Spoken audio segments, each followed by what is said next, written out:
DJP Kementerian PUPR usulkan KPR ASN pionir di IKN Nusantara. Direktorat Jenderal Pembiayaan Infrastruktur Pekerjaan Umum dan Perumahan Kementerian Pekerjaan Umum dan Perumahan Rakyat, PUPR, mengusulkan KPR ASN pionir di Ibu Kota Negara, IKN, Nusantara. Saat ini masih proses penyusunan, maksudnya skema seperti apa yang bisa terjangkau bagi ASN yang harus pindah ke IKN.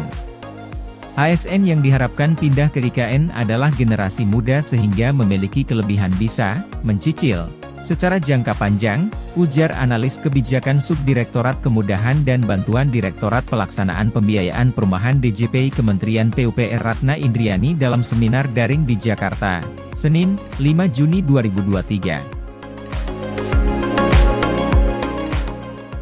Menurut Ratna, skema tersebut belum disetujui oleh Menteri PUPR.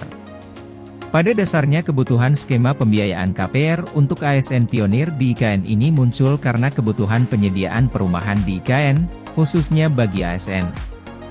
Karena ASN yang harus pindah ke sana sangat banyak, sedangkan kemampuan APBN sangat terbatas.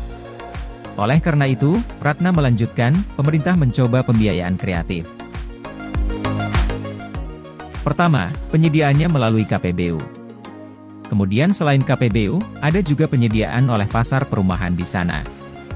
Kami mendorong penyediaan perumahan oleh pengembang, kata Ratna.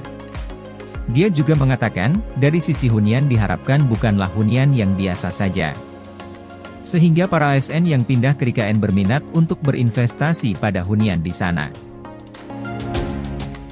Skema usulan KPR ASN pionir di IKN nantinya disediakan bagi ASN yang pindah ke IKN. Tipologi hunian adalah low-rise building dengan luas bangunan minimal 70 m2. Skema yang diusulkan, yakni dua skema. Pertama, adalah starcasing kepemilikan secara bertahap. Sedangkan, skema kedua, yakni subsidi selisih bunga yang diperoleh dari hasil investasi dana abadi khusus untuk pembiayaan ASN.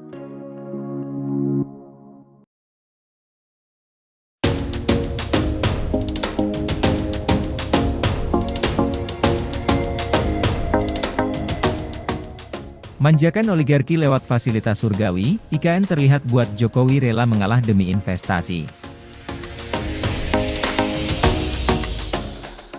Mantan Sekretaris Kementerian BUMN, Muhammad Said Didu buka suara terkait dengan dibukanya izin ekspor untuk komoditas pasir laut oleh Presiden Joko Widodo, Jokowi.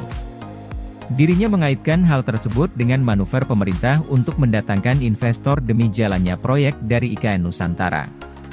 Said mengungkit sejumlah fasilitas mewah yang telah disiapkan oleh pemerintah demi mewujudkan hal tersebut. Dirinya menyuarakan keheranannya karena fasilitas itu bagai surga.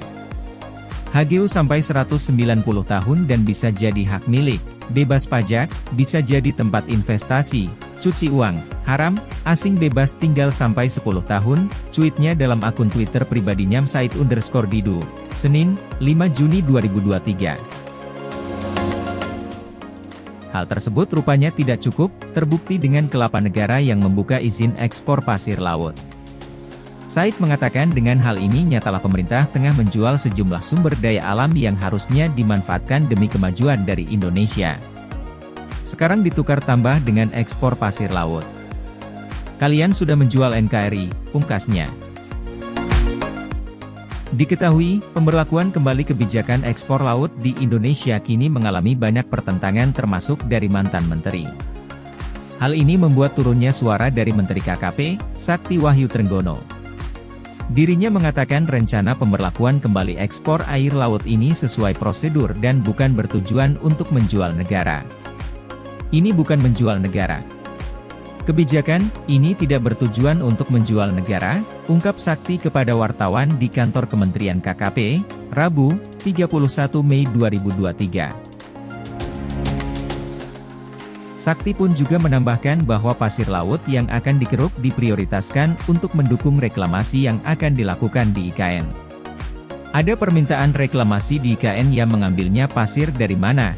Ini tentu saja boleh tapi harus dari pasir, sedimentasi. Lanjutnya, ia pun mengaku mendukung program ini untuk mengoptimalkan potensi sumber daya alam yang ada di Indonesia.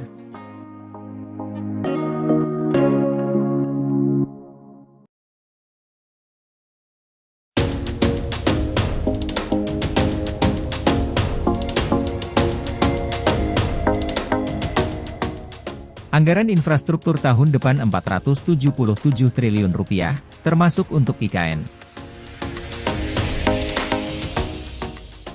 Menteri Keuangan Sri Mulyani Indrawati mengalokasikan anggaran prioritas untuk infrastruktur minimal sebesar Rp396,9 triliun dan maksimal Rp477,5 triliun.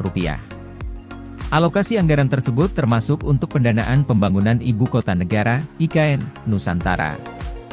Usulan alokasi tersebut tertuang dalam Kebijakan Ekonomi Makro dan Pokok-pokok Kebijakan Fiskal, KEM-PPKF, 2024. Infrastruktur masih menjadi suatu kebutuhan, Rp396,9 hingga Rp477,5 kami alokasikan untuk tahun depan, ujarnya dalam rapat kerja bersama Banggar DPR, dikutip, Minggu, 4 Juni 2023. Anggaran yang diperuntukkan untuk mendukung transformasi ekonomi melalui infrastruktur tersebut, termasuk ICT, energi, pangan, serta konektivitas.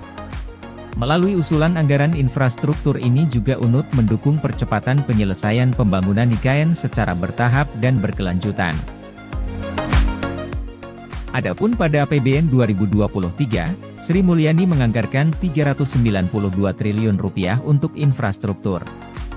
Artinya, usulan anggaran untuk 2024 meningkat sebesar 1,25% hingga 21,8%. Selain untuk infrastruktur, usulan anggaran prioritas juga bagi pendidikan sebesar Rp643,1 triliun hingga Rp695,3 triliun dan perlindungan sosial hingga Rp546,9 triliun. Untuk perlindungan sosial, utamanya anggaran akan digunakan untuk penghapusan kemiskinan ekstrim melalui program Keluarga Harapan, PKH, Kartu Sembako, dan BLT Desa. Sri Mulyani juga memasukkan sektor kesehatan yang masuk dalam prioritas, dengan usulan anggaran hingga Rp200,8 triliun. Ketahanan pangan juga termasuk dalam anggaran tersebut yang dialokasikan senilai Rp104,3 triliun hingga Rp124,3 triliun.